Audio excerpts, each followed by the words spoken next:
चला सगळ्यांना good evening. आवाज येतोय का माझा क्लिअर? आवाज क्लिअर आहे का? आवाज क्लिअर असेल तर कमेंट करा क्लिअर आहे म्हणून. चला आपण पुढे चालू करूयात. तर आता आपला जो जो नवीन चॅप्टर आहे तो आहे प्लॅन क्लासिफिकेशन. यापूर्वी आपण क्लासिफिकेशनला सुरुवात केली होती, की ज्यामध्ये आपण पाहिलं, की ॲनिमल क्लासिफिकेशन काय आहे? किंवा त्यांना आपण कशाप्रकारे क्लासिफाय करतो? हा सगळा पार्ट आपला झालेला आहे. आता लक्षात घ्या, आता इथे आपल्याला एक्झॅक्टली काय पाहिजे? जर आपण क्लासिफिकेशनचा विचार केला, तर आयोग ॲनिमलचं क्लासिफिकेशन असेल किंवा प्लॅन्टचं क्लासिफिकेशन असेल, दोघांवरती प्रश्न विचारताना आपल्याला दिसतो. आता लक्षात घ्या, जर आपण या पूर्ण बायोडायव्हर्सिटीचा विचार केला, त्या बायोडायव्हर्सिटीमध्ये आपल्याला नंबर ऑफ प्लॅन्ट पाहायला मिळतात. मग कोणत्या प्लॅन्टचा कोणता प्रकार आहे हे आपण ओळखायचं कसं?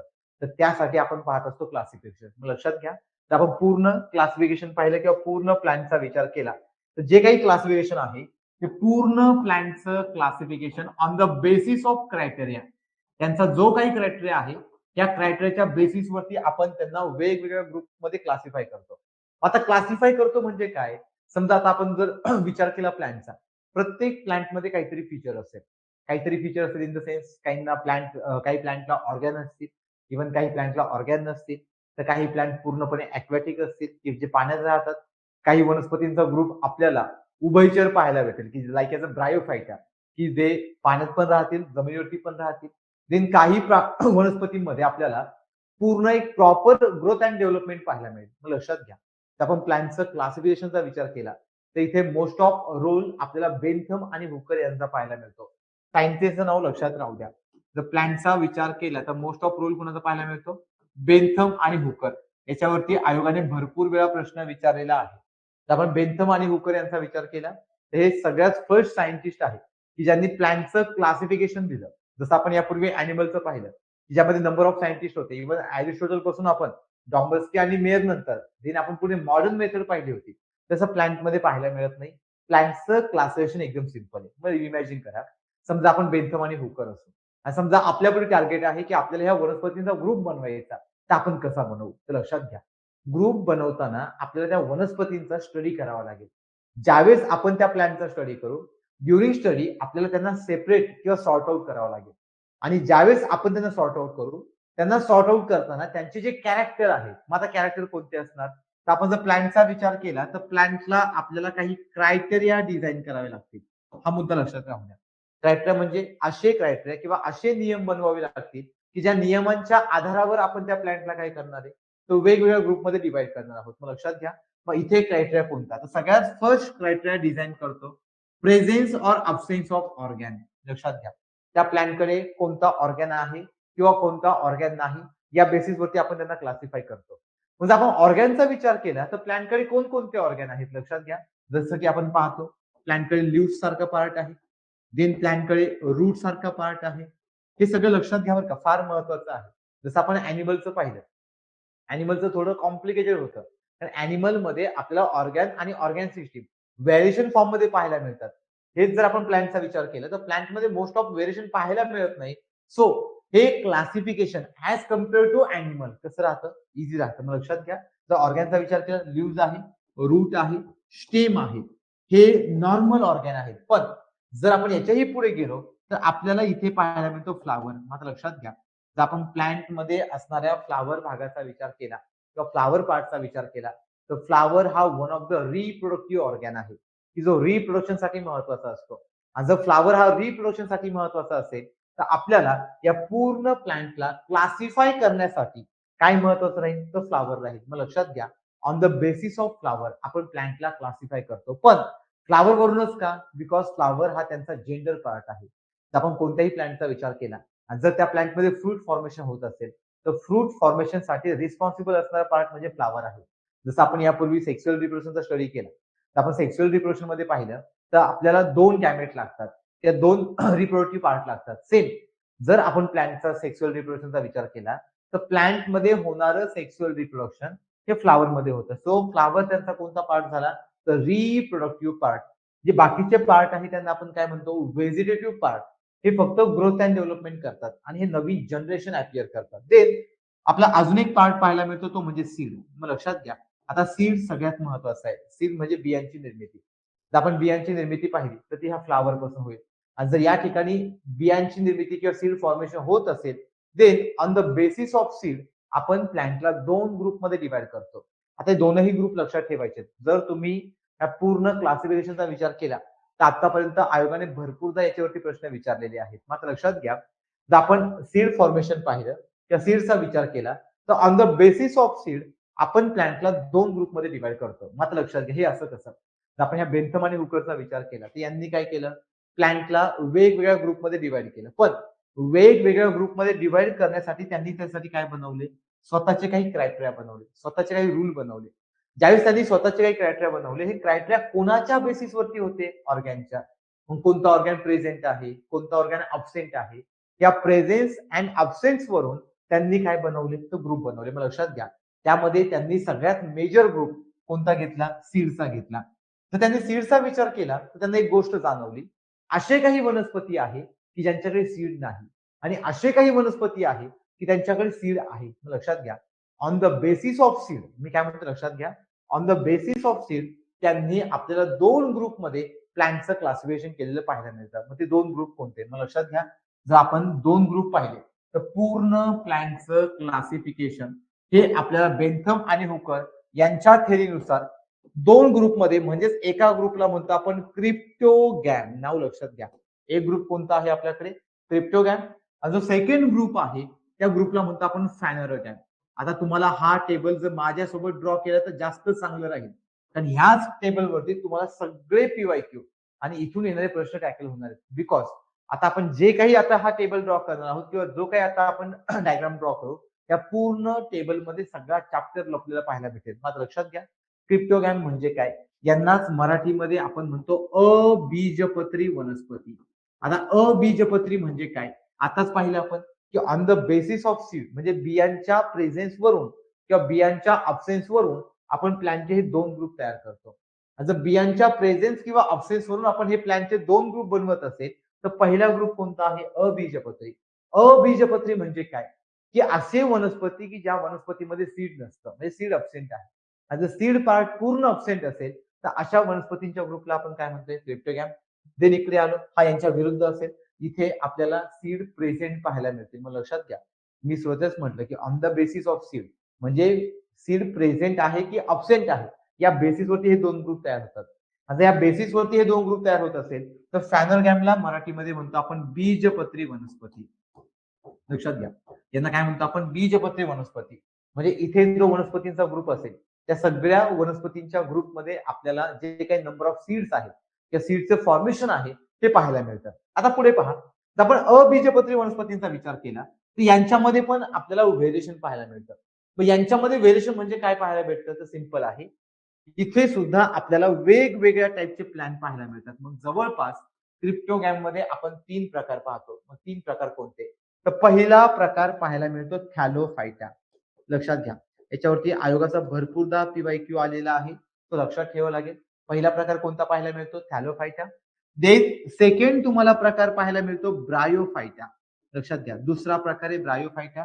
यांना असंच लक्षात ठेवा, कारण आयोगाने भरपूरदा जे काही प्रश्न विचारलेले आहेत, ते सगळे प्रश्न आयोगाने डायरेक्टली थॅलोफायटा, ब्रायोफायटा असेच विचारलेत आणि यांना मराठीमध्ये पण हेच ट्रान्सलेट करून दिलं, पण मराठी शब्द वापरलेला नाही. सो लक्षात घ्या, thallophyta, bryophyta both are the type of cryptogam. आणि देन तिसरा जो प्रकार पाहायला मिळतो तो म्हणजे टेरिडोफायटा. लक्षात घ्या, तिसरा जो इथला प्रकार आहे तो म्हणजे कोणता?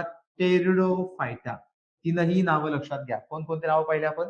One is thallophyta, another one bryophyta and then next one कोणता पाहिला आपण? टेरिडोफायटा. हे तिघे पण काय झाले? तर क्रिप्टोगॅम. आता हे 3 ग्रुप आहेत.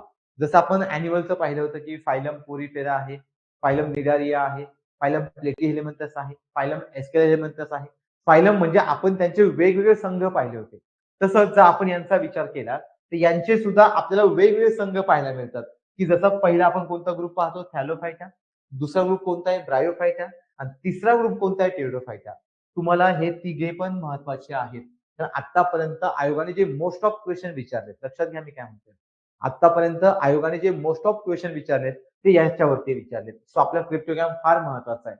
आता आपण फॅनरगॅमकडे गेलो, तर इकडे आता बिया आहेत, पण बियांच्या पुन्हा 2 कंडिशननुसार पुन्हा 2 वेगळे प्रकार मिळतात. मग असं का बरं? मग सिंपल आहे. जर तुम्ही काही फळं पाहिली तर या फळांच्या बियांना कव्हरिंग नसतं. म्हणजे थोडक्यात ते जे काही फळं आहेत ते आपले एक नेकेड कव्हरिंग पाहायला मिळतात किंवा नेकेड सीड पाहायला मिळतात. पण असेही काही फळं आहेत की ज्या फळांच्या बियांना कव्हरिंग असतं. मग लक्षात घ्या, on the basis of seed covering पुन्हा आपल्याला या फॅनोग्रामचे 2 प्रकार पाहायला मिळतात. मी काय म्हटलं समजलं का? आपण पार्ट पाहतोय प्लांट. जर प्लांटला आपण क्लासिफाय करत असेल, लक्षात घ्या, जर प्लांटला आपण वेगवेगळ्या ग्रुपमध्ये क्लासिफाय करत असेल तर प्लांटचं क्लासिफिकेशन करताना आपले 2 ग्रुप पाहायला मिळतात. ते दोनही ग्रुप आपण on the basis of seed पाहतो. सो फर्स्ट आपण क्रिप्टोगॅम घेतो, दुसरा आपण फॅनोग्राम घेतो. पण जरी फॅनोग्रामकडे सीड असतील तरी त्या सीडमध्ये पण व्हेरिएशन आहे. पण सीडमध्ये व्हेरिएशन कोणतं? तर काही वनस्पतींच्या सीडला कव्हरिंग पाहायला भेटेल. ज्यांना कव्हरिंग आहे त्यांना आपण अँजिओस्पर्म म्हणतो.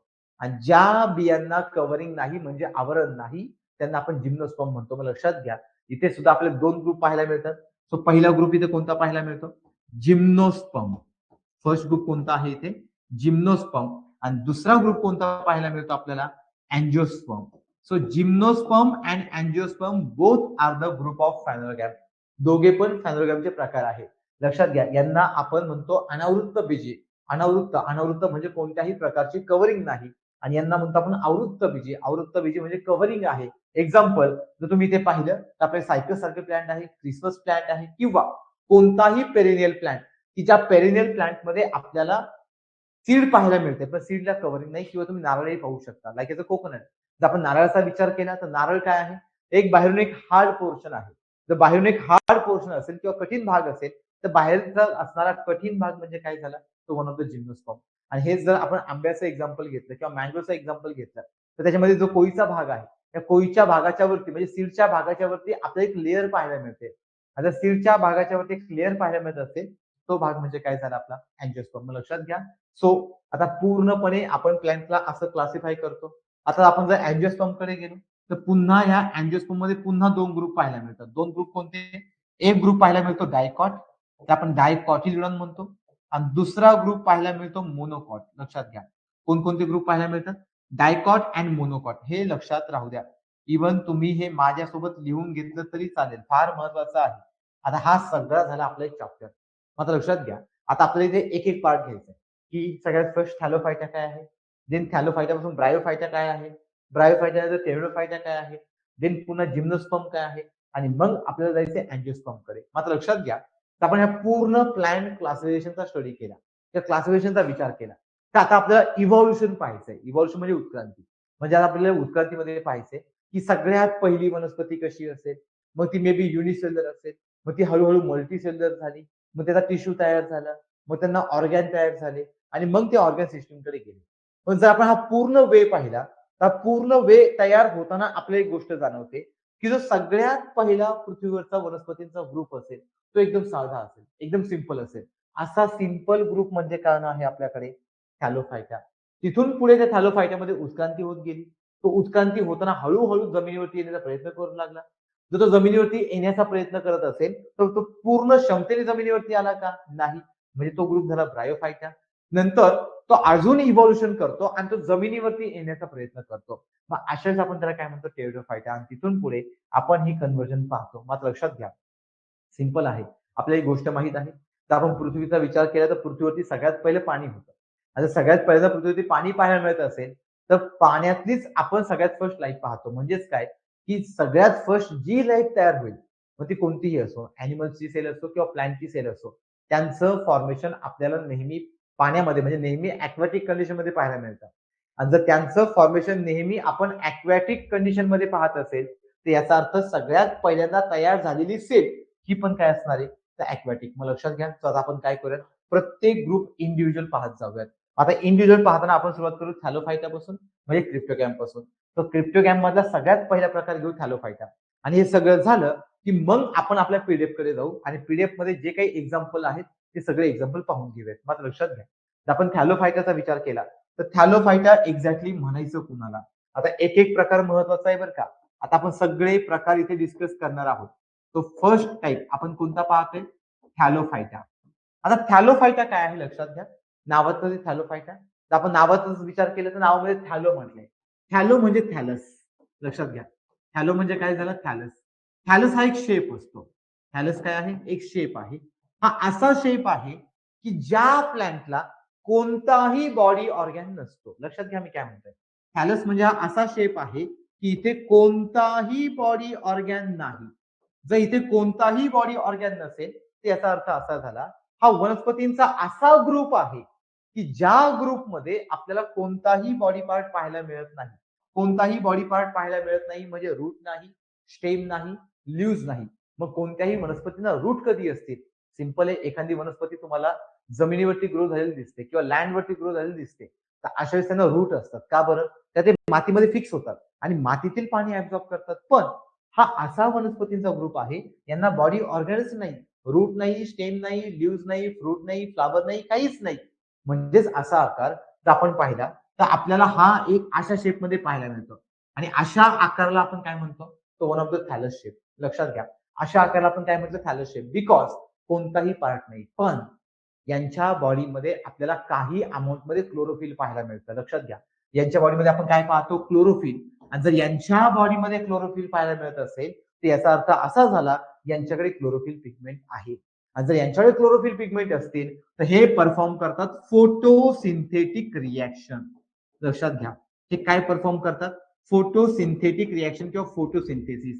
आणि जर यांच्या बॉडीमध्ये फोटोसिंथेसिस होत असेल म्हणजे प्रकाश संश्लेषणाची क्रिया होत असेल तर हे पूर्णपणे यांच्या बॉडीमध्ये तयार होणारं जे एनर्जी आहे, ते तयार होणाऱ्या ज्या बायोकेमिकल प्रोसेस आहेत, जवळपास 90% बायोकेमिकल रिएक्शन डिपेंड्स करतात फोटोसिंथेसिस वरती. बिकॉज त्यांच्याकडे तेवढाच पार्ट आहे. आणि जर त्यांच्याकडे तेवढाच पार्ट असेल तर लक्षात घ्या, फार सिंपल कन्सेप्ट आहे. हा असा प्लांट पाहतोय आपण, कोणताही बॉडी ऑर्गॅन नाही. जर असा प्लांट आहे, कोणताही बॉडी ऑर्गॅन नाही, तर यांच्या बॉडीमध्ये आपण फुल बॉडी क्लोरोफिलची पाहतो. जर फुल बॉडी क्लोरोफिलची असेल आणि कोणताही बॉडी ऑर्गॅन नसेल तर अशा ग्रुपमध्ये येणाऱ्या वनस्पतींना म्हणतात अल्गी. हे लक्षात घ्या. आणि हा पार्ट सगळ्यात महत्वाचा आहे. आतापर्यंत आयोगाने भरपूरदा प्रश्न विचारलाय. इव्हन मी सांगतो व्हेरी व्हेरी आयएमपी, खूप खूप आयएमपी आहे. जर तुम्ही 24चा पेपर घ्या किंवा 25चा पेपर घ्या, दोनही पेपरमध्ये तुम्हाला अल्गेवरती प्रश्न पाहायला मिळतील. इव्हन याही पूर्वी खूपदा पीवायक्यू आलेले आहेत. मग आता अल्गे म्हणजे काय? अल्गे म्हणजे शैवाल. तर आपण अल्गेचा विचार केला, आपण अल्गे पाहतो की ज्या ठिकाणी मॉइस्ट कंडिशन आहे तिथे अल्गे ग्रो होतो. याचा अर्थ काय झाला की जर यांच्याकडे बॉडी ऑर्गॅन नसतील तर यांना पाणी ऍब्झॉर्ब करण्यासाठी ऑर्गॅन आहे का? नाही. म्हणून हे जन्माला येतानाच पाण्यामध्ये जन्माला येतात. यांचं जी लाईफ सायकल आहे ती पाण्यामध्ये कम्प्लीट करतात. म्हणून यांची कंडिशन ही आपल्याला नेहमी कशी पाहायला मिळते? ऍक्वॅटिक. लक्षात घ्या. जर तुम्हाला उद्या आयोगाने विचारलं की प्राण्यांचा असा कोणता ग्रुप आहे, सॉरी वनस्पतींचा असा कोणता ग्रुप आहे की तो कम्प्लिटली पाण्यामध्ये ग्रो होतो, तर आपलं उत्तर काय असेल? थॅलोफायटा. त्याला पण कारण आहे. काय कारण आहे? त्यांच्याकडे कोणताही बॉडी ऑर्गॅन नाही. मग एक्झाम्पल जर आयोगाने विचारलं तर एक्झाम्पल कोण आहे? अल्गे. आता लक्षात घ्या, आपण पूर्ण अल्गेंचा विचार केला तर या अल्गेमध्ये आपल्याला आता वेगवेगळं व्हेरिएशन पाहायला मिळतं. आता लक्षात घ्या, इथे फक्त अल्गेचे असं नाही, तुम्हाला थॅलोफायटामध्ये अजून फंगसचं पण एक्झाम्पल पाहायला भेटेल. लक्षात घ्या, फंगाईचं पण. फक्त फंगाई जो बुरशीचा प्रकार आहे त्यांच्यामध्ये कोणत्याही प्रकारचं क्लोरोफिल नाही. सो हे वेगळ्या टाईपचं न्यूट्रिशन करतात आणि हे वेगळ्या टाईपचं न्यूट्रिशन. सो जसं प्लांटचा आपण विचार केला तर प्लांटमध्ये वेगवेगळ्या टाईपची न्यूट्रिशनल मेथड आहे. आज न्यूट्रिशनल मेथड वेगवेगळ्या प्रकारची असेल तर दोघांमध्ये आपल्याला व्हेरिएशन पाहायला मिळतं. पण दोघांकडेही कोणताही ऑर्गॅन नाही. तो दोघांना आपण काय म्हणतो? थॅलोफायटा. पण अकॉर्डिंग टू थॅलोफायटा किंवा अकॉर्डिंग टू आपला आयोग तर आपला प्रश्न कुठे पाहायला मिळतात? अल्गेवरती. मग आता अल्गे काय आहे? आपण सगळ्यांनी अल्गे पाहिलेत, आपण सगळ्यांनी शैवाल पाहिले. जर आपण अल्गेचा विचार केला तर अल्गेमध्ये आपल्याला ज्या काही नंबर ऑफ लाईफ पाहायला मिळतात, लक्षात घ्या, ज्या काही नंबर ऑफ लाईफ पाहायला मिळतात ते व्हेरिएशन फॉर्म मध्ये पाहायला मिळतात. आता ते कसं? तर लक्षात घ्या, अल्गेचे पण वेगवेगळे प्रकार आहेत. आयोगाने अल्गेवरती भरपूरदा प्रश्न विचारलेत. इव्हन मल्टी लाईनर विचारलेत, युनि लाईनर विचारलेत, जोड्या लावा सुद्धा विचारलेत. लक्षात घ्या, जर आपण अल्गेचा विचार केला तर आता मी सांगितलं तुम्हाला की अल्गे काय आहे. अल्गे आपल्याकडे एक ऑर्गॅनलेस बॉडी पार्ट आहे की ज्याला आपण थॅलोफायटा म्हणतो. तो थॅलोफायटामध्ये आपण सगळ्या अल्गेंची एक्झाम्पल पाहतो. मग लक्षात घ्या, जर आपण अल्गेंचा विचार केला तर मोस्ट ऑफ आपल्याला अल्गेमध्ये टाईप्स पाहायला मिळतात. फर्स्ट टाईप कोणता पाहतो आपण? Green algae. लक्षात घ्या, फर्स्ट टाईप कोणता पाहतो आपण? Green algae. ग्रीन अल्गे कुणाला म्हणतात? की ज्यांच्यामध्ये आपल्याला ग्रीन क्लोरोफिल पिगमेंट पाहायला मिळतं. ते लक्षात घ्या. यांचं एक्झाम्पल पण लक्षात घ्या. आयोगाने विचारलेले स्पायरोगायरा. याच्यावरती आयोगाचा पीवायक्यू आहे. आयोगाने विचारलेला आहे. एक्झाम्पल काय? स्पायरोगायरा. पीवायक्यू आहे. देन दुसरं पहा, दुसरं आहे रेड अल्गे. रेड अल्गे म्हणजेच काय, तर आपल्याकडे असणारं लाल कलरचं शैवाल. मग लक्षात घ्या, आता लाल कलरचं शैवाल कसं असेल, जर आपण हॅलोफायट्या पाहिल्या. हॅलोफायटा दोन्ही पाण्यामध्ये येतो, म्हणजे गोड्या पाण्यात पण येतो, खाऱ्या पाण्यामध्ये पण जातो. जर आपण गोड्या पाण्याचा विचार केला तर आपण त्याला फ्रेश वॉटर म्हणतो, आणि जर आपण खारट पाण्याचा विचार केला तर आपण त्याला मराईन वॉटर म्हणतो. मग लक्षात घ्या, रेड अल्गे आपल्याला मोस्ट ऑफ समुद्रातल्या पाण्यात पाहायला मिळतो किंवा डीप ओशन मध्ये पाहायला मिळतो. बिकॉज बिकॉज यांच्याकडे क्लोरोफिल पिगमेंट नाही, सो हा फोटोसिंथेसिस रिएक्शन करणारे काम नाही. मग अशा वेळेस रेड अल्गे आपल्याला कुठे पाहायला भेटेल, तर ओशन मध्ये, म्हणजे थोडक्यात हा आपल्याला खाऱ्या पाण्यात पाहायला मिळतो. म्हणजे हा खाऱ्या पाण्यात येत असेल तर याचं काम काय. आयोगाने याचा प्रश्न पण विचारलेला आहे की रेड अल्गेचा कमर्शियल वापर केला जातो. मग लक्षात घ्या, आयोगाने विचारलेला प्रश्न आहे की कोणत्या प्रकारचं अल्गे हे कमर्शियल वापरासाठी वापरलं जातं. सो अशा वेळेस या प्रश्नाचं उत्तर काय असेल, रेड अल्गे. लक्षात घ्या, याच्यावरती सुद्धा आयोगाचा पीवायक्यू आहे. आयोगाने भरपूरदा अल्गेवरती पीवायक्यू विचारलेले आहेत. म्हणजे आपण रेड अल्गेचा विचार केला तर रेड अल्गे कशासाठी वापरतात, लक्षात घ्या, रेड अल्गे वापरतात ऍज अ न्यूट्रियंट मीडियम. लक्षात घ्या, न्यूट्रियंट मीडियम म्हणून वापरतात, आणि याचा वापर most of plant tissue culture लॅबोरेटरीमध्ये केला जातो. लक्षात घ्या, जे आपल्याकडे प्लांट टिश्यू कल्चर लॅबोरेटरी असतात, त्या प्लांट टिश्यू कल्चर लॅबोरेटरीमध्ये आपण वापरतो अगार मीडियम. लक्षात घ्या, आपण काय वापरतो, अगार मीडियम. जर आपण अगार मीडियमचा विचार केला तर अगार मीडियम तयार करण्यासाठी, अगार मीडियम काय असतं, सिंपल आहे. समजा मी तुम्हाला म्हटलं की हे सीड आहे, तुम्ही मातीमध्ये नेऊन लावा. जर तुम्ही ते सीड किंवा बी मातीमध्ये नेऊन लावत असाल तर मातीमध्ये तुम्हाला एक नवीन प्लांट उगवताना दिसेल. आता एक नवीन प्लांट उगवताना दिसत असेल तर याचा अर्थ त्या प्लांटला, लक्षात घ्या, याचा अर्थ त्या प्लांटला जी काही न्यूट्रिशन लागतात किंवा जी काही एनर्जी लागते ती कोणी दिली, त्या सॉइलने दिली. की एक्झाम्पल समजा आपण विचार करू, NPK, N for nitrogen, P for phosphorus, K for potassium. हे प्लांटचे इसेन्शियल न्यूट्रिएंट आहे. जर हे प्लांटचे इसेन्शियल न्यूट्रिएंट असतील तर प्लांटला हे सगळे न्यूट्रिएंट कुठून भेटले, तर त्या मातीमधून भेटले. पण जर असंच प्लांट तुम्हाला टेस्ट ट्यूब मध्ये ग्रो करायचं असेल किंवा प्लांट टिश्यू कल्चर लॅबोरेटरीमध्ये ग्रो करायचं असेल, then you need agar medium for the nutrition. मग आपल्याला हे सगळं ग्रो करण्यासाठी किंवा सगळं न्यूट्रिशनल व्हॅल्यू कुठे फुलफिल होईल, तर ह्या अगार मीडियम मध्ये. आणि हे अगार मीडियम कुठून तयार होतं, तर हे एक one of the nutrient medium आहे. यासाठी आपण रेड अल्गे वापरतो. सो हा यांचा कोणता अप्रोच झाला, कमर्शियल. हा आयोगाचा पीवायक्यू आहे, लक्षात राहू द्या. सो आयोगाने ऍप्लिकेशन पर्यंत प्रश्न विचारलेले आहेत, मग लक्षात घ्या. तो फर्स्ट अल्गे पाहिला आपण, ग्रीन अल्गे. दुसरा अल्गे आहे रेड अल्गे, की ज्यांचा आपण कमर्शियल साठी करू शकतो. देन तिसरा प्रकार पाहायला मिळतो ब्ल्यू ग्रीन अल्गे. लक्षात घ्या, तिसरा प्रकार कोणता पाहायला मिळतो, ब्ल्यू ग्रीन अल्गे. याच्यावरती पण आयोगाने भरपूरदा प्रश्न विचारलेत. आता ब्ल्यू ग्रीन अल्गे काय आहे, आता आपल्याला एक प्रोसेस माहिती, नायट्रोजन फिक्सेशन. लक्षात घ्या, नायट्रोजन फिक्सेशन साठी आपण वापरतो ब्ल्यू ग्रीन अल्गे. सगळ्यात महत्वाचे लिहून ठेवा, ते कशासाठी वापरतो आपण, नायट्रोजन फिक्सेशन. आणि याचे पण आपल्याला दोन एक्झाम्पल पाहायला मिळतात. एक एक्झाम्पल पाहायला मिळतं अॅनाबिना. एक एक्झाम्पल कोण आहे, अॅनाबिना. आणि दुसरं एक्झाम्पल पाहायला मिळतं नॉस्टॉक. लक्षात घ्या, नावं लक्षात ठेवा. हे दोघे पण ब्ल्यू ग्रीन अल्गे आहेत. आणि हे ब्ल्यू ग्रीन अल्गे आपण कशासाठी वापरतो, नायट्रोजन फिक्सेशन. मग मोस्ट ऑफ नायट्रोजन फिक्सेशन कुणामध्ये करतात, तर हे राईस प्लांट मध्ये करतात. हे पण लक्षात राहू द्या. जर आपण भात शेती पाहिली किंवा राईस प्लांट पाहिलं, तर भात शेतीसाठी जे नायट्रोजन फिक्सेशन महत्वाचं आहे, जे आपण नत्र स्थिरीकरण म्हणतो, त्या नायट्रोजन फिक्सेशन साठी आपण मोस्ट ऑफ कोणता अल्गे वापरतो, ब्ल्यू ग्रीन अल्गे. याच्यावरती सुद्धा आयोगाचा पीवायक्यू आहे. या दोन नावांवरती सुद्धा आयोगाचा पीवायक्यू आहे, हे लक्षात घ्या.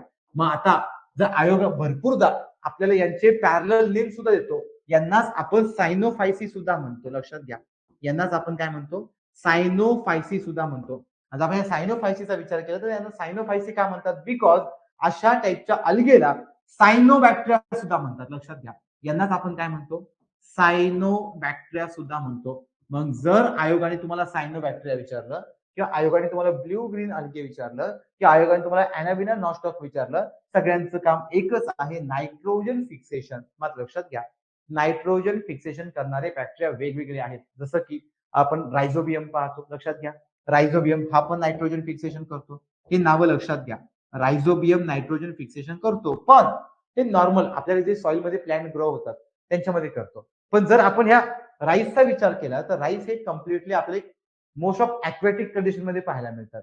जर इथे पाण्याचं प्रमाण जास्त असेल तर अशा जास्त पाण्याच्या प्रमाणामध्ये आपल्याकडे अल्गे चांगल्या प्रकारे ग्रो होऊ शकतात. मग अशा ठिकाणी जो काही अल्गेचा ग्रुप पाहायला मिळतो तो कोणता आहे? तर ब्ल्यू ग्रीन अल्गे. मग लक्षात घ्या, तो ब्ल्यू ग्रीन अल्गे हा राईस फील्डसाठी, तर जी भात शेती आहे त्या भात शेतीसाठी चांगल्या प्रकारे काय करू शकतो? तर नायट्रोजन फिक्सेशन. हे मुद्दे लक्षात घ्या, फार महत्वाचे आहेत. तो आता हा सगळा पॉईंट आपला एक्झाम ओरिएंटेड आहे आणि जर तुम्हाला हे सगळं चांगलं समजलं, मी गॅरंटी देतो एकही मार्क जात नाही, सगळे मार्क्स तुमचे कव्हर होतील. देन पुढे या. आता पुढे चौथा अल्गेचा एक प्रकार समजून घ्या, तो आहे ब्राऊन अल्गे. लक्षात घ्या, आता याच्यावरती सुद्धा आयोगाने प्रश्न विचारलेत. ब्राऊन अल्गे म्हणजे तपकिरी शैवाल. याचं एक्झाम्पल पाहायला मिळतं सर गॅसम. हे नाव लक्षात ठेवा. याचं एक्झाम्पल कोण आहे? सर गॅसम. याच्यावरती सुद्धा आयोगाचा पीवायक्यू आहे. आणि आपण सर गॅसम पाहिलं तर सर गॅसम हा असा शैवाल आहे किंवा असा अल्गेचा प्रकार आहे की ज्यांचा कलर आपल्याला ब्राऊन पाहायला मिळतो. आणि जर त्यांचा कलर ब्राऊन असेल तर हा अल्गेचा कोणता प्रकार झाला? तो one of the brown algae. मात्र लक्षात घ्या, सो इथे आपण काय काय पाहिले? आता मी पुन्हा रिपीट करतो, आपण ग्रीन अल्गे पाहिले, ते आपण रेड अल्गे पाहिले, त्यांचा आपण कमर्शियल वापर पाहिला, त्याचबरोबर ब्ल्यू ग्रीन अल्गे पाहिले, देन आपण काय पाहिलं? ब्राऊन अल्गे पाहिले की ज्यांना आपण म्हटलं सरगॅसम. आता आपण काय करूयात? यांचे एक्झाम्पल पाहूयात. जर आपण यांच्या एक्झाम्पलचा विचार केला तर लक्षात घ्या, आता प्लॅन क्लासिफिकेशन मध्ये आपल्याला यांचे वेगवेगळे एक्झाम्पल पाहायला मिळतात. मात्र लक्षात घ्या, जर आपण सगळ्यात फर्स्ट थॅलोफायटा पाहिला तर थॅलोफायटामध्ये हे आता अल्गे आपण पाहिले, हा ग्रीन अल्गे आहे, हा ब्राऊन अल्गे आहे, त्याचबरोबर रेड अल्गे पाहिला, येलो अल्गे सुद्धा असतो, पिवळे अल्गे सुद्धा असतो. हे पहा, हे सगळे आपल्याकडे अल्गेचे एक्झाम्पल आहेत. मग तुम्ही यांचं स्ट्रक्चर पाहिलं, तुम्हाला यांच्यामध्ये रूट दिसतोय का? नाही. स्टेम आहे का? नाही. लिव्ज आहे का? नाही. फ्लावर आहे का? नाही. मग यांच्यामध्ये आपल्याला काय पाहायला मिळतंय? एक थॅलस शेप. हा जो पसरलेला शेप आहे यांना आपण थॅलस शेप म्हणतो. मग लक्षात घ्या, इथे कोण कोण पाहायला मिळतं आपल्याला? लाईक जो उल्वा आहे, टारा आहे, स्पायरोगायरा आहे. तर आपण या तिघांचाही विचार केला तर हे तिघे पण काय झाले? One of the Thallophyta. हे लक्षात घ्या. हे थॅलोफायटाचे एक्झाम्पल आहे. आयोग विचारतो की पुढील विधानांपैकी किंवा पुढील पर्यायांपैकी कोणता पर्याय हा थॅलोफायटाचा आहे किंवा कोणता वनस्पती हा थॅलोफायटामध्ये येतो. मग तुम्हाला आयोग स्पायरोगायरा विचारू शकतो, आयोग उल्वा विचारू शकतो किंवा आयोग कारा विचारू शकतो. सो सगळे पार्ट आपल्याला महत्वाचे आहेत. आणि जर सगळे पार्ट आपल्याला महत्वाचे असतील तर आपल्याला हे सगळ्या पार्टला इथे समजून घ्यावं लागेल. मग लक्षात घ्या, तो उल्वा असेल, कारा असेल, स्पायरोगायरा असेल, हे सगळे पार्ट काय झाले आपल्याकडे? तर एक्झाम्पल ऑफ थॅलोफायटा. जर हे सगळे थॅलोफायटाचे एक्झाम्पल असतील तर आपल्या थॅलोफायटामध्ये एक्झॅक्टली काय पाहायला भेटेल? लक्षात घ्या, या थॅलोफायटामध्ये जो आपला थॅलस शेप आहे, हा थॅलस शेप कम्प्लिटली पुढे जाऊन स्वतःमध्ये इव्हॉल्युशन शो करतो. जर तो इव्हॉल्युशन शो करत असेल तर यांच्या इव्हॉल्युशन पासून आपल्याला पुढचा नवीन ग्रुप पाहायला मिळतो, तो म्हणजे ब्रायोफायटा. आता लक्षात घ्या, एक स्ट्रक्चर तुम्हाला हे समजलं. हे सगळं लेक्चर झाले की तुम्हाला रीड करायला भेटेल, सगळा पीडीएफ भेटेल आणि या पीडीएफच्या बाहेर तुम्ही काहीच नाही करणार. एवढं तुम्हाला सफिशियंट आहे, सफिशियंट आहे. याच्या बाहेर प्रश्न जाणार नाही याची गॅरंटी मी तुम्हाला देतो. आता लक्षात घ्या, जर आपण या थॅलोफायटाच्याही पुढे गेलो तर आपल्याला आता ह्या थॅलोफायटामध्ये उत्क्रांती पाहायला मिळते. आता उत्क्रांती म्हणजे काय? तर लक्षात घ्या की आपण त्याला इव्हॉल्युशन म्हणतो. So evolution is one of the gradual process. He gradual process आहे की जी कंटिन्युअसली चेंजेस ऑफर करते. जर ती कंटिन्युअसली चेंजेस ऑफर करत असेल तर अशा चेंजेसमुळे आपल्याला यांच्यामध्ये काही बदल पाहायला मिळतात. मग लक्षात घ्या, तर आपण यांच्यामध्ये पाहणं यांच्यामध्ये होणारे बदल पाहिले तर बदल कोणकोणते होतात? तर आता हा जो आपला सगळा ग्रुप आहे, हा सगळा ग्रुप म्हणजे आपला काय झाला? थॅलोफायटा. आता आपण पुढे जाऊयात. आता लक्षात घ्या, जसं आपण आपला विचार करतो की आपण पूर्वी माकड होतो, आता ह्युमन झालो, म्हणजे आपल्या बॉडीमध्ये काहीतरी बदल झाले. मग बॉडीमध्ये बदल होताना हे सराउंडिंग कंडिशन नुसार बदल होतात. जर सराउंडिंग कंडिशन नुसार बदल होत असेल तर आपली बॉडी हळूहळू ते अडॅप्टेशन करते आणि ते अडॅप्टेशन आपल्याकडे परमनंट होत जातात. जर ते अडॅप्टेशन परमनंट होत जात असेल देन पुढे जाऊन आपण स्वतःला काय म्हणतो की आपल्याकडे इव्हॉल्युशन झालं. सेम इथे जर आपण थॅलोफायटाचा विचार केला तर थॅलोफायटाचं इव्हॉल्युशन पुढे जाऊन आपल्याला ब्रायोफायटामध्ये पाहायला मिळतं. लक्षात घ्या, थॅलोफायटाचं इव्हॉल्युशन पुढे जाऊन आपण कशामध्ये पाहतो? ब्रायोफायटामध्ये. मग आता ब्रायोफायटा काय आहे? ब्रायोफायटा हा वनस्पतींचा असा ग्रुप आहे की जो अँफिबियन असतो, म्हणजे उभयचर. लक्षात घ्या, हा आपला ग्रुप कसा पाहायला मिळतो? उभयचर. आयोगाचा याच्यावरती सुद्धा पीवायक्यू आहे, हे पण लक्षात घ्या. आयोगाने इथे सुद्धा पीवायक्यू विचारलेला आहे. जर आपण वनस्पतींचा उभयचर ग्रुप पाहिला तर तो कोणता आहे? ब्रायोफायटा. आता सिंपल आहे, जर मी इथून बाहेर गेलो, वनस्पती पाहिल्या तर मला सगळ्या वनस्पती जमिनीवरती पाहायला मिळतात. जर त्या जमिनीवरती असतील then it is called as terrestrial plant. त्यांना मी टेरेस्ट्रियल प्लांट म्हणेन. पण ते टेरेस्ट्रियल प्लांट आले कुठून? तर हे सगळ्यात फर्स्ट थॅलोफायटा होते. देन यांच्यातील थॅलोफायटा काही काही हळूहळू जमिनीवरती यायचा प्रयत्न करू लागले. तो जमिनीवरती येताना त्यांचं अर्ध आयुष्य पाण्यावरती डिपेंड होतं, अर्ध आयुष्य हे जमिनीवरती डिपेंड होतं. मग अशा वेळेस त्यांना म्हटलं आपण ब्रायोफायटा. लक्षात घ्या मी काय म्हणतोय, म्हणजे मी एक वनस्पती आहे, मी आधी फक्त थॅलोफायटा होतो. तर माझा शेप फक्त थॅलस होता बिकॉज माझ्याकडे कोणताही बॉडी पार्ट नाही. पण जर मला जमिनीवरती जायचं असेल तर मला बॉडी ऑर्गॅन डेव्हलप करावे लागतील. का बरं? कारण मला पाणी ऍब्झॉर्ब करायचंय. जर मला पाणी ऍब्झॉर्ब करायचं असेल तर मला रूट पार्ट लागेल. आणि जर मला रूट पार्ट लागत असेल तर अशा रूट पार्ट पासून मी वॉटर इझिली ऍब्झॉर्ब करू शकतो. मग लक्षात घ्या. सो इथे आपल्याला काय पाहायला मिळतंय? जो काही आपला थॅलोफायटांचा ग्रुप आहे, हा थॅलोफायटांचा ग्रुप स्वतःमध्ये इव्हॉल्युशन शो करतो. आणि या इव्हॉल्युशन पासून तो काय चेंज करतो? ब्रायोफायटा. त्यामुळे लक्षात घ्या, जर मी थॅलोफायटाचा विचार केला तर समजा हा आपल्याकडे थॅलोफायटा आहे. जस्ट इमॅजिन करा, हा कोण आहे आपल्याकडे? थॅलोफायटा आहे. या थॅलोफायटामध्ये कोणत्याही टाईपचा बॉडी ऑर्गॅन नाही, तो कम्प्लिटली अक्वॅटिक लाईफ मध्ये ग्रो होतो.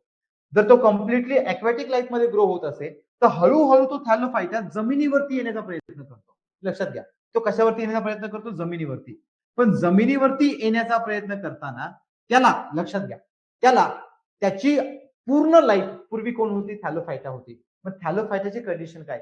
The condition of aquatic. त्याला अक्वॅटिक राहायला आवडतं. जर त्यांना अक्वॅटिक राहायला आवडत असेल तर इथे येणारा जो वनस्पतींचा ग्रुप आहे, मग लक्षात घ्या, जाता आपण हा थॅलोफायटा पाहिला. थॅलोफायटाचा आकार कसा होता? थॅलस. लक्षात घ्या, यांचा आकार कसा होता? थॅलस शेप होता, म्हणून त्यांना थॅलोफायटा म्हटलं. ब्रायोफायटाचा आकार पण थॅलसच असतो. लक्षात घ्या, किंवा थॅलड शेप म्हणतात.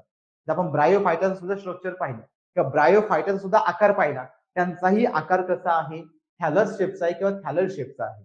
जर त्यांचाही आकार थॅलस किंवा थॅलड शेपचा असेल तर याचा अर्थ झाला काय? थॅलोफायटा ब्रायोफायटामध्ये मोस्ट ऑफ कॅरेक्टर सिमिलर आहे. मग लक्षात घ्या, थॅलोफायटा असा पार्ट होता कोणताही बॉडी ऑर्गॅन नाही, पण ब्रायोफायटा असा पार्ट आहे काही प्रमाणात ऑर्गॅन तयार करण्याचा प्रयत्न करतो, पण तो सक्सेसफुल होत नाही. म्हणून आपल्याला ब्रायोफायटामध्ये पाहायला मिळतात फॉल्स ऑर्गॅन.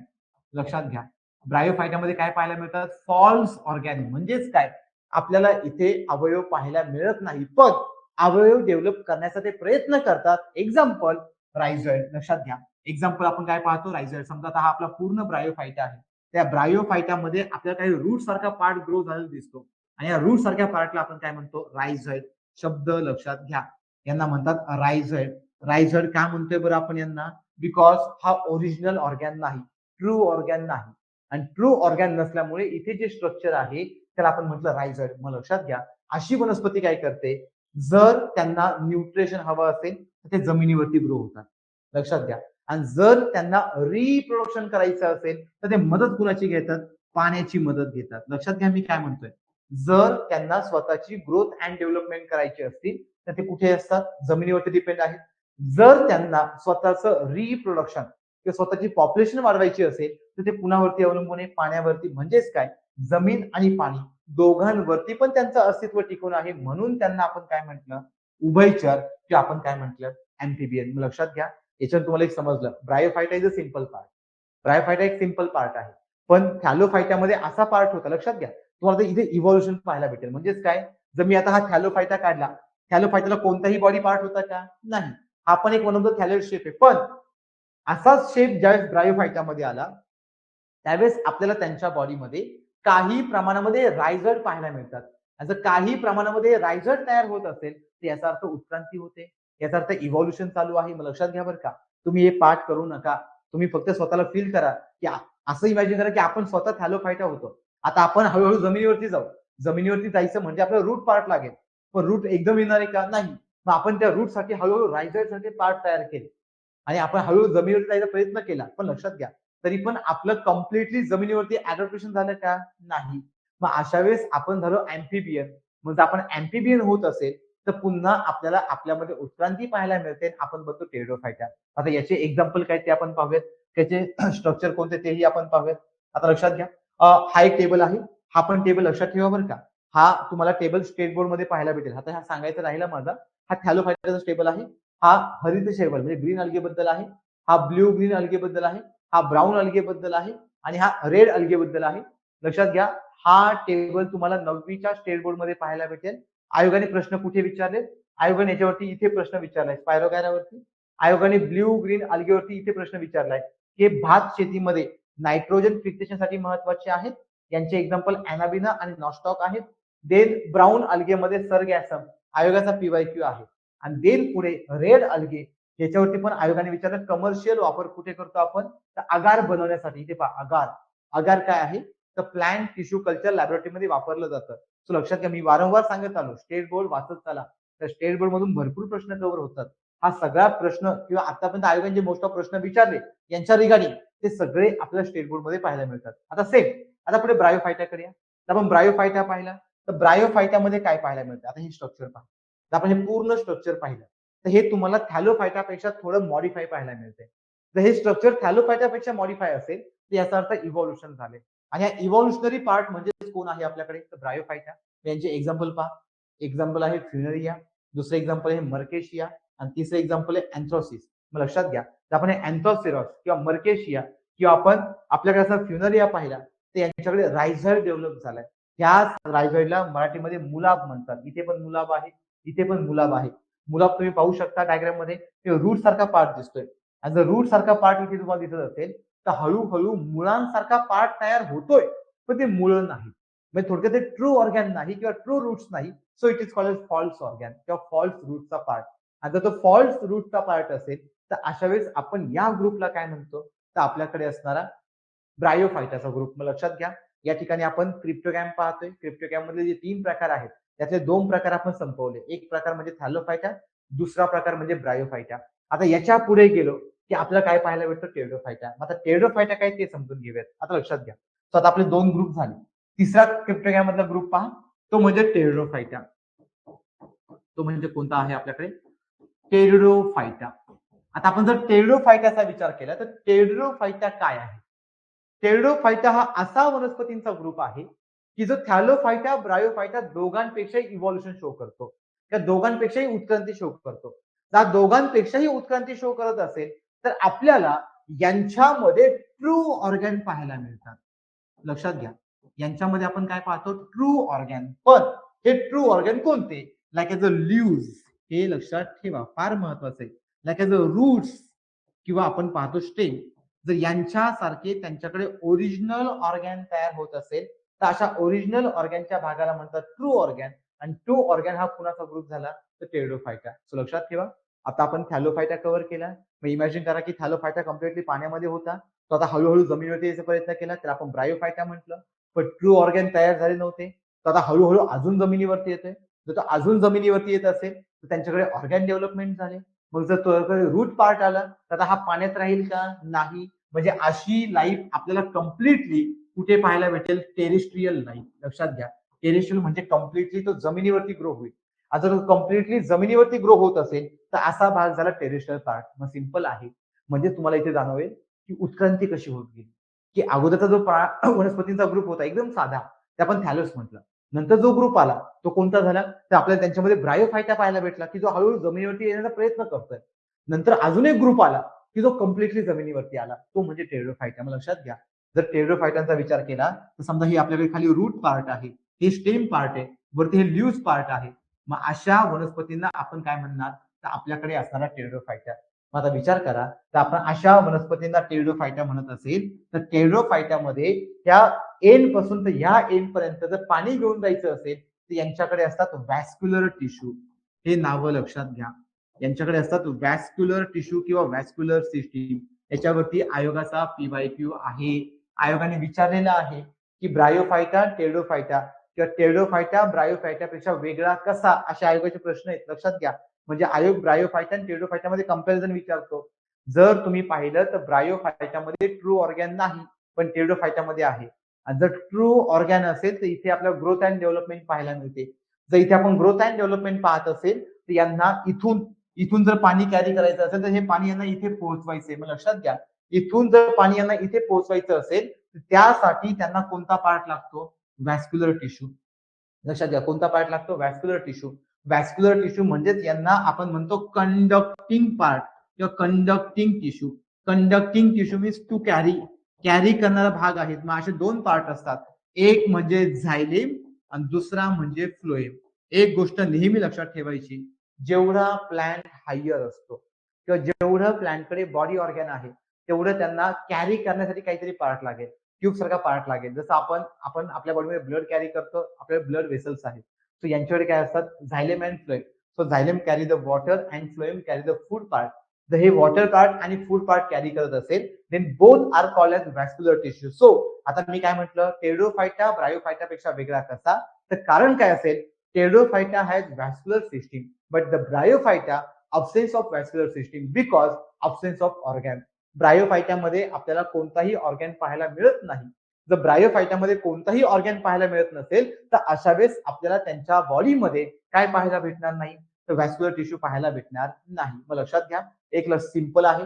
थॅलोफायटा म्हटलं व्हॅस्क्युलर टिश्यू नाही, वाटलं हे तुम्ही लिहा, व्हॅल्यू ऍडिशन आहे. ब्रायोफायटा म्हटलं व्हॅस्क्युलर टिश्यू नाही, ऑर्गॅनच नाही. देन आपण टेरिडोफायटा म्हटलं तरी पण आपल्याला टेरिडोफायटामध्ये काही ऑर्गॅनची डेव्हलपमेंट पाहायला मिळते. जर काही ऑर्गॅनची डेव्हलपमेंट असेल तर अशा वेळेस त्यांच्यामध्ये व्हॅस्क्युलर टिश्यूची ग्रोथ झालेली असेल. व्हॅस्क्युलर टिश्यूनाच आपण काय म्हटलं, conducting tissue, it is called as xylem and phloem. So हा सगळा भाग म्हणजे काय झाला, टेरिडोफायटा. मग लक्षात घ्या, सो टेरिडोफायटामध्ये आपल्याला हे सगळे पार्ट्स पाहायला मिळतात आणि हे सगळे यांच्याकडे ट्रू ऑर्गॅन आहेत. जे आता आपण इथे पाहतो हे सगळे कोणते ऑर्गॅन आहेत, ट्रू ऑर्गॅन. आता यांचे डायग्राम पाहूत आपण, कोणकोणते एक्झाम्पल आहेत लक्षात घ्या. फक्त आपल्याला यांच्यामध्ये काय पाहायला मिळत नाही, लक्षात घ्या, फ्लावर आणि सीड पाहायला मिळत नाही, ते लक्षात घ्या. त्याचा आपण पुढच्या ग्रुपमध्ये पाहणार आहोत. तर एक्झाम्पल पहा, हे पहा, हे सगळे टेरिडोफायटा आहेत. मग एक्झाम्पल पहा, एक आहे नेचे, एक्झाम्पल म्हणजे नेचे. हे पहा, तुम्हाला दिसेल पानं आहेत, मुळं आहेत. देन इकडे या, इथे एक्झाम्पल आहे सिलेजिनेला. आपण हे एक्झाम्पल पाहिलं सिलॅजिनेला. दुसरं एक्झाम्पल आहे लायकोपोडियम. हे महत्वाचे आहेत, सगळ्या डायग्राम स्टेट बोर्ड मधील आहे, लक्षात घ्या. आणि आयोग स्टेट बोर्डच्या बाहेर जात नाही, त्यामुळे सगळा सिलेबस महत्वाचा आहे. सो फोकसली पाहून घ्या. सो हा सगळा पार्ट म्हणजे आपला काय झाला, तो वन ऑफ द टेरिडोफायटा. आता आपण 3 पार्ट पाहिले. 3 पार्ट कोणते पाहिले, तर आपल्याकडे असणारा सगळ्यात फर्स्ट तो म्हणजे थॅलोफायटा, दुसरा म्हणजे ब्रायोफायटा, तिसरा म्हणजे टेरिडोफायटा. म्हणजे आपण तिघांचाही विचार केला तर तिघांमध्ये आपल्याला कॉमनली काय पाहायला मिळतंय, तर लक्षात घ्या, तिघांमध्ये आपल्याला कॉमनली ग्रोथ अँड डेव्हलपमेंट पाहायला मिळते. आता यांना क्रिप्टोगॅम का बरं म्हणतात, तर सिंपल आहे, त्याचाही आपण मिनिंग समजून घेऊया. तर आपण यांना क्रिप्टोगॅम म्हणत असेल तर क्रिप्टोचा मिनिंग होतो हिडन. लक्षात घ्या, क्रिप्टोचा मिनिंग होतो हिडन. हिडन म्हणजे लपलेला, आणि गॅमचा मिनिंग होतो रिप्रोडक्टिव्ह ऑर्गॅन. सो अशा झाडांमध्ये आपल्याला जो रिप्रोडक्टिव्ह ऑर्गॅन आहे तो हिडन पाहायला मिळतो. आणि जर आपण पुढचा प्लॅन पाहिला फॅनोरगॅम, तर त्यांचा जो रिप्रोडक्टिव्ह पार्ट आहे तो म्हणजे फ्लावर. लक्षात घ्या, जर आपण कोणत्याही प्लांटमध्ये सेक्शुअल रिप्रोडक्शन पाहत असेल तर त्या प्लांटचं सेक्शुअल रिप्रोडक्शन हे on the help of, on the basis of flower होतं. Because flower are the sexual reproductive part. आणि त्या फ्लावर मध्ये 2 कंडिशन असतात, मे बी ते युनिसेक्शुअल असेल किंवा मे बी ते बायसेक्शुअल असेल. जर फ्लावर आपल्याला युनिसेक्शुअल कंडिशन मध्ये पाहायला मिळत असेल तर असं फ्लावर एकतर अँड्रोशियम किंवा एकतर गायनोशियम असेल, की ज्याला आपण मेल फ्लावर किंवा फिमेल फ्लावर म्हणतो. आणि जर फ्लावर बायसेक्शुअल असेल तर अशा वेळेस androecium and gynoecium both part present in same flower. दोनही पार्ट हे सेम फ्लावर मध्ये पाहायला मिळतात. तर दोनही पार्ट आपण सेम फ्लावर मध्ये पाहत असेल देन तो पार्ट म्हणजे आपला काय झाला, तो वन ऑफ द आपल्याकडे असणारा फॅनोरगॅम. मग लक्षात घ्या, जर आपण फॅनोरगॅम पाहत असेल तर फॅनोरगॅमची आता उत्पत्ती जी आहे ती आपल्याला पुढे क्रिप्टोगॅमच्याच पुढे पाहायला मिळते. मात्र लक्षात घ्या, आता आपण थोडक्यात एक क्रम समजून घेऊयात आणि मग पुढे जाऊयात. आता एक क्रम आपण काय पाहिला, आता आपला ग्रुप चालला क्रिप्टोगॅमकडे. लक्षात घ्या, तुम्हाला हे सिंपल लक्षात ठेवायचंय. आता आपण जे पाहतोय ते म्हणजे काय, क्रिप्टोगॅम. क्रिप्टोगॅमला आपण काय म्हटलं, अबीजपत्री वनस्पती म्हणजे बिया नसणारा ग्रुप. जर यांच्याकडे बिया नसतील तर अशा ग्रुपला आपण अबीजपत्री वनस्पती म्हणतो. देन आपल्याला यांच्यामध्ये काय पाहायला भेटला, सगळ्यात फर्स्ट आपण यांचा पहिला प्रकार पाहिला थॅलोफायटा. थॅलोफायटा, आता हे तुम्ही इमॅजिन करा की हा थॅलोफायटा आहे, म्हणजे हा शेप काय झाला, थॅलस. देन तुम्ही दुसरा प्रकार कोणता पाहिला, ब्रायोफायटा. आता तुम्ही इथे काय इमॅजिन करता की आता ब्रायोफायटा हा कसा आहे, समजा हा आपल्याकडे ब्रायोफायटा आहे असं इमॅजिन करा. आणि या ब्रायोफायटामध्ये आता हे रायझॉइड तयार झाले. लक्षात घ्या, हे रायझॉइड तयार झाले. इथे लिहितो मी रायझॉइड. रायझॉइडला मराठीमध्ये म्हणतात मुलाब. हा कोणता ऑर्गॅन आहे, फॉल्स ऑर्गॅन. लिहितो मी इथे फॉल्स ऑर्गॅन, म्हणजे हा ट्रू ऑर्गॅन नाही. देन आपल्याला पुढे तिसरा ग्रुप पाहायला मिळतो टेरिडोफायटा. तिसरा ग्रुप कोणता आहे, टेरिडोफायटा. आता आपण टेरिडोफायटांचा विचार केला, त्या टेरिडोफायटामध्ये आपल्याला पुन्हा एक स्ट्रक्चर पाहायला मिळतं, ते म्हणजे एक असं कम्प्लीट, की ज्यामध्ये असे कम्प्लीट रूट पार्ट आहे. देन कम्प्लीट इकडे लीव्हचं फॉर्मेशन आहे. तर आपण इकडे लीव्हचं फॉर्मेशन पाहत असेल तर हा ग्रुप म्हणजे काय झाला, टेरिडोफायटा. मग यांच्यामध्ये काय पाहायला भेटलं आपल्याला, इथे हा स्टेमचा पार्ट आहे, इथे हा रूटचा पार्ट आहे, इथे हा लीव्हचा पार्ट आहे. मग लक्षात घ्या, आपण या सगळ्या बॉडी पार्टचा विचार केला तर काय पाहायला भेटलं, यांच्याकडे ऑर्गॅनच नव्हते. सो याला मी ऑर्गॅन लेस म्हणतो. ऑर्गॅन लेस म्हणजे कोणताही ऑर्गॅन नाही. लक्षात घ्या, म्हणजे तुम्हाला दिसतं की यांचं इव्होल्युशन असं झालं, यांचं इव्होल्युशन असं ही लाईफ कम्प्लिटली ॲक्वॅटिक होती. कम्प्लिटली ॲक्वॅटिक म्हणजे फक्त पाण्यात राहणारी. जर आपण ह्या लाईफचा विचार केला तर ही लाईफ झाली ॲम्फिबियन. लक्षात घ्या. ही लाईफ काय झाली ॲम्फिबियन म्हणजे उभयचर झाली. शब्द लक्षात घ्या. आयोगाचे PYQ आहे. म्हणजे हळूहळू वनस्पती आता जमिनीवरती यायचा प्रयत्न करते आणि मुळं आले म्हणजे ती पूर्ण लाईफ काय झाली टेरेस्ट्रियल. लक्षात घ्या. ती पूर्ण लाईफ झाली टेरेस्ट्रियल म्हणजे ती पूर्ण लाईफ आता पूर्णपणे कशावरती ग्रो होते जमिनीवरती. म्हणजे हे यांचं झालं उत्क्रांती. तुम्हाला क्रम समजतंय का कशा प्रकारे उत्क्रांती होत गेली. मग आता एवढ्या भागापर्यंत आपल्याला फ्लावर कुठेच पाहायला मिळत नाही किंवा सीड कुठेच पाहायला मिळत नाही म्हणून यांना आपण काय म्हटलं होतं क्रिप्टोगॅम. लक्षात घ्या. म्हणून यांना आपण क्रिप्टोगॅम म्हटलं होतं. आणि जर आपण या सगळ्यांचा विचार केला तर आता पुढे आपल्याला यांच्यामध्ये अजून इव्होल्युशन पाहायला मिळतं. आणि जर पुढे आपण यांच्यामध्ये अजून इव्होल्युशन पाहत असेल तर तो पार्ट आपला कोणता असणार आहे फॅनोरगॅमचा. मात्र लक्षात घ्या आपण फॅनोरगॅमचा विचार केला तर फॅनोरगॅम मध्ये काय असणार आहे हे आता सिंपल आपण आपल्याला सर पीडीएफ मध्ये जाऊया. आता जर आपण फॅनोरगॅमचा विचार केला तर फॅनोरगॅम हा असा वनस्पतींचा ग्रुप आहे. लक्षात घ्या. फॅनोरगॅम हा असा वनस्पतींचा ग्रुप आहे की ज्या वनस्पतींच्या ग्रुपमध्ये आपल्याला बिया पाहायला मिळतात. जर यांच्यामध्ये बिया पाहायला मिळत असेल तर या ग्रुपला म्हणतो आपण बीजपत्री. बीजपत्री म्हणजे बिया आहे. Then on the basis of seed आपण यांचे दोन ग्रुप बनवतो. एक ग्रुप म्हणजे जिम्नोस्पर्म आणि दुसरा ग्रुप म्हणजे अँजिओस्पर्म. आता जिम्नोस्पर्म अँजिओस्पर्म काय एक्झाम्पल हे सीड आहे. जर ह्या सीडला कव्हरिंग नसेल लक्षात घ्या मी काय म्हणतोय जर या सीडला कव्हरिंग नसेल तर यांना म्हणतात जिम्नोस्पर्म म्हणजे कोणत्याही प्रकारचं आवरण नाही. आणि जर ह्या अँजिओस्पर्मला जर कव्हरिंग असेल किंवा कोणत्याही सीडला कव्हरिंग असेल तर त्यांना म्हणतात अँजिओस्पर्म. म्हणजे असं कशामुळे होतं तर प्लांट मध्ये एक प्रोसेस असते तिला म्हणतात डबल फर्टिलायझेशन. लक्षात घ्या मी काय म्हणतोय प्लांट मध्ये एक प्रोसेस असते तिला म्हणतात double fertilisation. And on the basis of double fertilisation the seed produce another one of the layer. एक लेअर तयार करतात. अशा लेअरला ते एंडोस्पर्म डेव्हलपमेंट म्हणतात.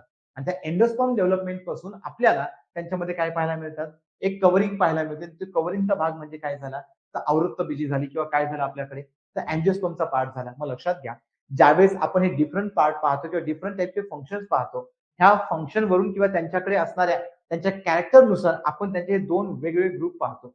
आणि ज्यावेळेस आपण त्यांचे दोनही वेगवेगळे ग्रुप पाहतो त्या ग्रुपनुसार आपल्याला त्यांच्यामध्ये काय पाहायला मिळतं तो व्हेरिएशन. तर हा झाला जिम्नोस्पर्मचा पार्ट तो झाला आपला अँजिओस्पर्मचा पार्ट. तर आपण दोनही पार्टचा विचार केला तर आता आपण दोन्ही प्लॅंटला प्रॉपर समजून घेऊयात. आता आपण जिम्नोस्पर्म कुणाला म्हणायचं आता सिंपल आहे. आधी डायग्राम पाहू आणि मग पुढे जाऊ. आता हे जिम्नोस्पर्मचे डायग्राम आहेत. आधी डायग्राम पाहून घ्या. डायग्राम पाहताना काय दिसतंय तुम्हाला इथे सायकस आहे इथं क्रिसमस ट्री आहे इथं देवदार वनस्पती आहे.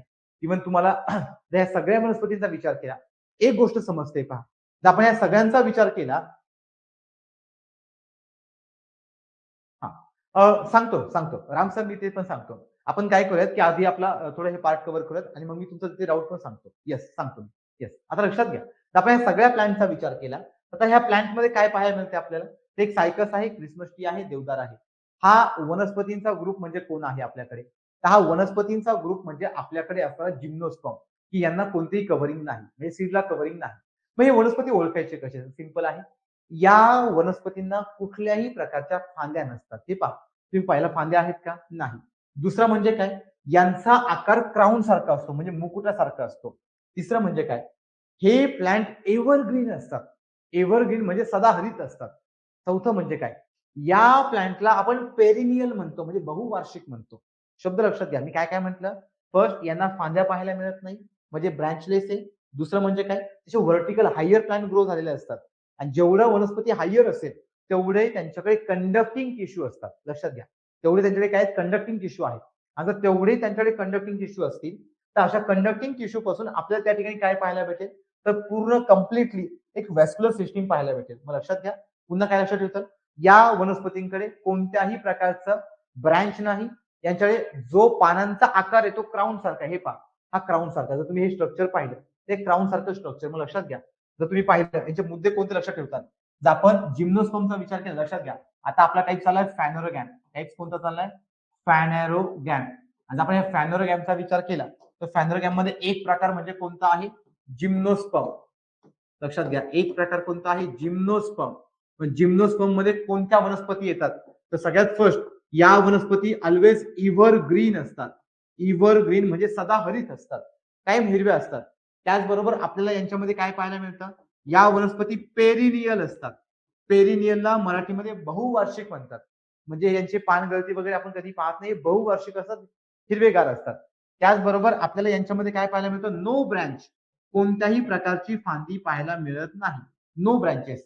देन त्याचबरोबर आपल्याला यांच्यामध्ये काय पाहायला मिळतं, तर यांच्यामध्ये आपल्याला सगळ्यात महत्वाचं म्हणजे यांचा जो पानांचा आकार आहे तो क्राऊन सारखा पाहायला मिळतो. क्राऊन म्हणजे मुकुट. लक्षात घ्या, जर आपण एखादा मुकुट पाहिला जो आपण डोक्यावरती घालतो, त्या मुकुटासारखं आपल्याला काय पाहायला मिळतं त्यांचं स्ट्रक्चर. एक्झाम्पल पहा, समजा आता मी हे क्रिसमस प्लांट काढतोय, त्या क्रिसमस प्लांट मध्ये आपल्याला जे काही स्ट्रक्चर पाहायला भेटेल ते असतं. लक्षात घ्या. सो हे स्ट्रक्चर काय झालं, लाईक अ क्रिसमस प्लांट.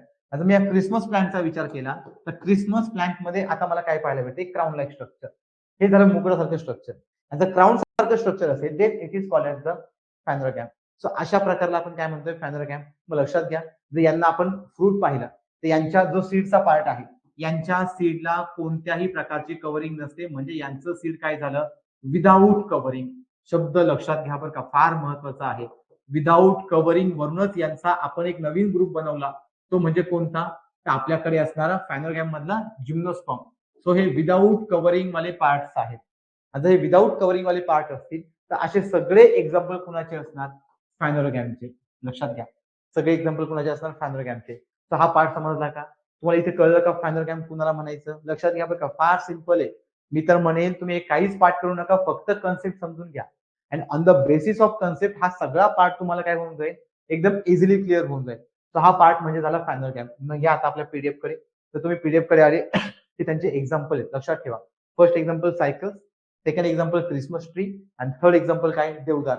आपण या तिघांचाही विचार केला, या तिघांच्या बेसिसवरती आपण काय पाहतो, तर आपल्याकडे असणारा जो पार्ट आहे, कोणता पार्ट, की यांचे बॉडी पार्ट्स वरून आपण यांचं इव्होल्युशन पाहतो. मग आता लक्षात घ्या, इमॅजिन करा, प्लॅन्ट आधी थॅलोफायटा होता, नंतर ते ब्रायोफायटाकडे आलं, ब्रायोफायटाकडून आता टेरिडोफायटाकडे, टेरिडोफायटापासून ते आता अजून पुढे गेलं, अजून पुढे म्हणजे कुणाकडे आलं, तर आपल्याकडे असणाऱ्या अँजिओस्पर्मकडे. आता सॉरी, आपल्याला असं जिम्नोस्पर्मकडे. आता ते कुणाकडे जातं, अँजिओस्पर्मकडे. आता अँजिओस्पर्मिक म्हणजे कोणतं झाड, सिंपल आहे.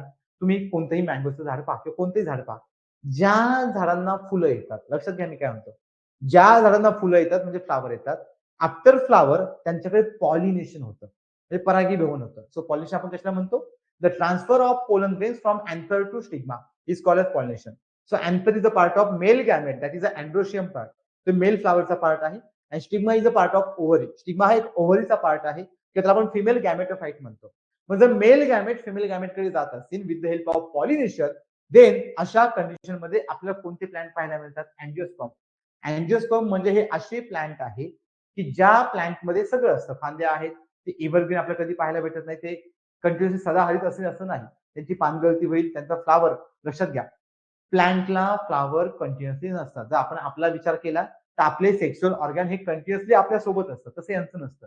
यांना सीझन असतात. सीझन म्हणजे काय, ते पर्टिक्युलर सीझन मध्येच ते ग्रोथ होतात. जर पर्टिक्युलर सीझन मध्ये ते ग्रोथ होत असेल तर अशा पर्टिक्युलर सीझन मध्येच आपल्याला त्यांना काय पाहायला मिळतात, तर त्यांच्यामध्ये असणारा जो काही रिप्रोडक्टिव्ह पार्ट आहे, लाईक द फ्लावर, तो पार्ट पाहायला मिळतो. मग लक्षात घ्या, क्रिप्टोगॅमला आपण क्रिप्टो का म्हटलं, क्रिप्टोचा मिनिंग हिडन होता. तर आपण इथे फेनोर पाहिला तर फेनोरचा मिनिंग काय होतं, की इथे असणारी जी बी आहे ती बी कशी असते आपल्याकडे, तर आवरण असणारी असते किंवा आवरण नसणारी असते. आणि आवरण असणे किंवा आवरण नसणे या बेसिसवरती आपण यांना काय करतो, तर दोन ग्रुपमध्ये डिवाइड करतो. मात्र लक्षात घ्या, जर आपण यांचा विचार केला तर इथे आपल्याकडे जो फ्लावरचा पार्ट आहे, तो फ्लावरचा पार्ट डबल फर्टिलायझेशन करतो. आता आपण जर आपला विचार केला, आपल्याकडे सिंगल फर्टिलायझेशन होतं, सिंगल फर्टिलायझेशन आपण एक सिंगल चाइल्ड तयार करू शकतो, किंवा कधी कधी आपल्याला ट्विन्स होतात. जर ट्विन्स पाहत असेल आपण, then twins is a result of double fertilisation. But plant मध्ये होणारं डबल फर्टिलायझेशन वेगळं आहे. जर प्लांट मध्ये त्यांना अँजिओस्पर्म सारखे प्लांट बनवायचे असतील तर ते डबल फर्टिलायझेशन करताना दोन इव्हेंट करतात. लक्षात घ्या, हे दोन इव्हेंट फार महत्वाचे, मे बी समजणार नाही तरी पण समजण्याचा प्रयत्न करा. प्लांट मध्ये डबल फर्टिलायझेशन होतं, लक्षात घ्या. प्लांट मध्ये कोणती कन्सेप्ट होते, डबल फर्टिलायझेशन.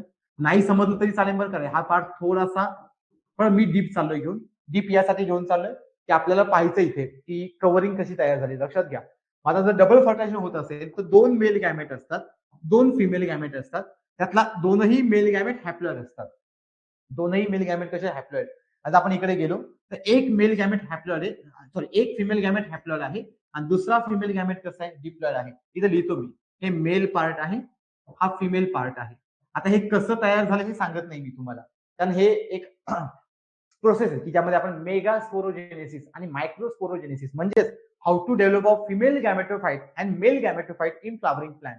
तर आपण फ्लावरिंग प्लांटमध्ये या सगळ्या कंडिशन पाहत असेल तर वेगवेगळे आपल्याला इथे रिझल्ट पाहायला मिळतात. मग लक्षात घ्या, तर यातील एक मेल गॅमेट यांच्या कॉन्टॅक्ट मध्ये गेला तर ऍडिशन होते हॅप्लॉइड प्लस हॅप्लॉइड, तयार होतो डिप्लॉइड. लक्षात घ्या मी काय म्हणतोय. आणि ह्या डिप्लॉइडच कन्व्हर्जन होतं पुढे सीड फॉर्मेशन मध्ये. कन्व्हर्जन कशामध्ये झालं? सीड फॉर्मेशन मध्ये.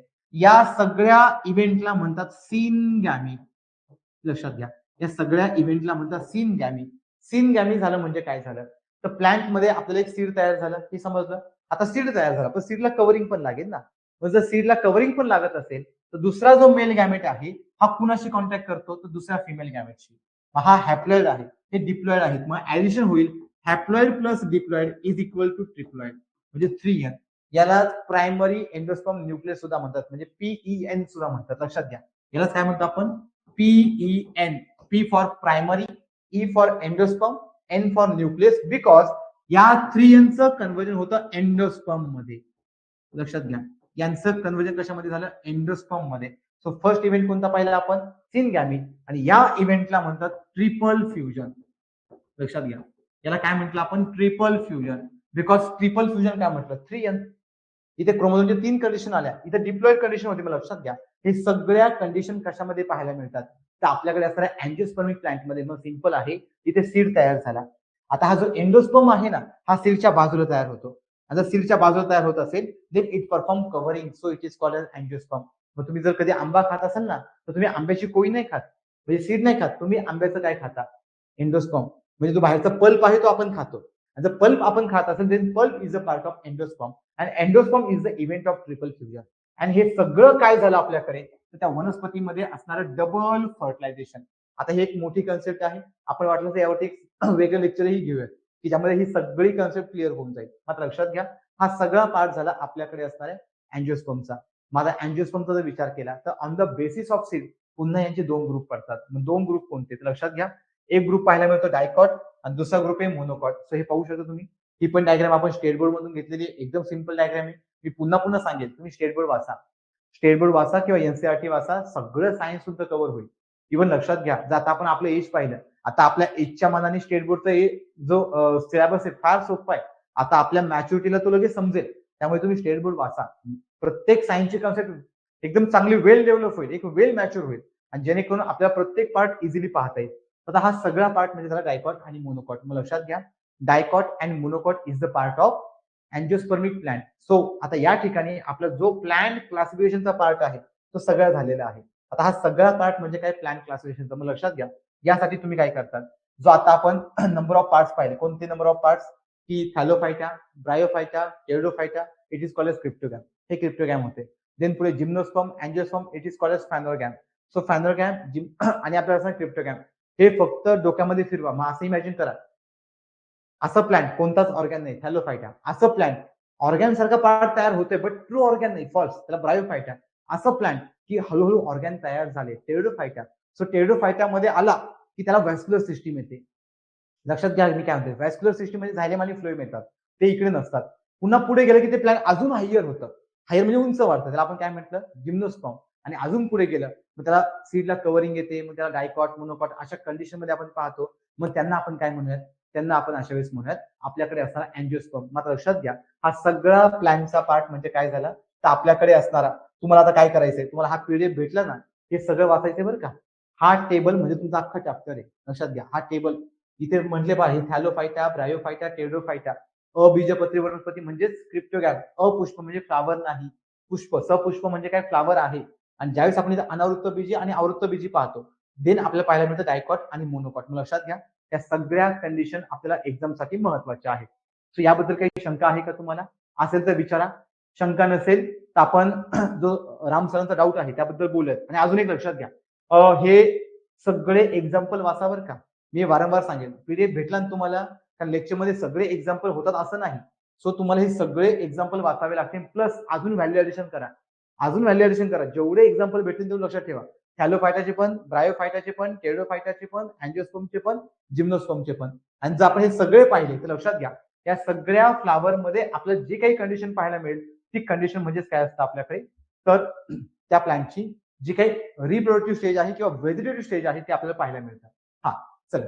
राम सर तुमचा काय शंका होते ते आपण पाहूयात आता.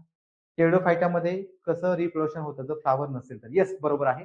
आता लक्षात घ्या, मी सगळ्यांना प्रश्न सांगतो. प्रश्न काय आहे? प्रश्न सरांनी असा विचारलाय, की जर टेरिडोफायटांचा आपण विचार केला तर टेरिडोफायटामध्ये फ्लॉवर नाही. जर टेरिडोफायटामध्ये फ्लॉवर नसतील, तरी पण त्यांच्याकडे सेक्शुअल रिप्रोडक्शन कसं होतं? तर लक्षात घ्या, फार सिंपल आहे.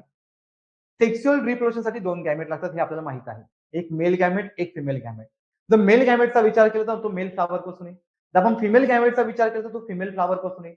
तर दोनही गॅमेट पासून जर फ्लॉवर येत असेल, देन पुढे जाऊन त्यांचं कॉम्बिनेशन होईल म्हणजे फ्युजन होईल. एक झायगोट तयार होईल, एक एम्ब्रियो तयार होईल आणि then it is called as sexual reproduction. ते आपण सेक्शुअल रिप्रोडक्शन म्हणू. पण जर टेरिडोफायटामध्ये फ्लॉवर नसेल तर विदाऊट फ्लॉवर ते काय करतात?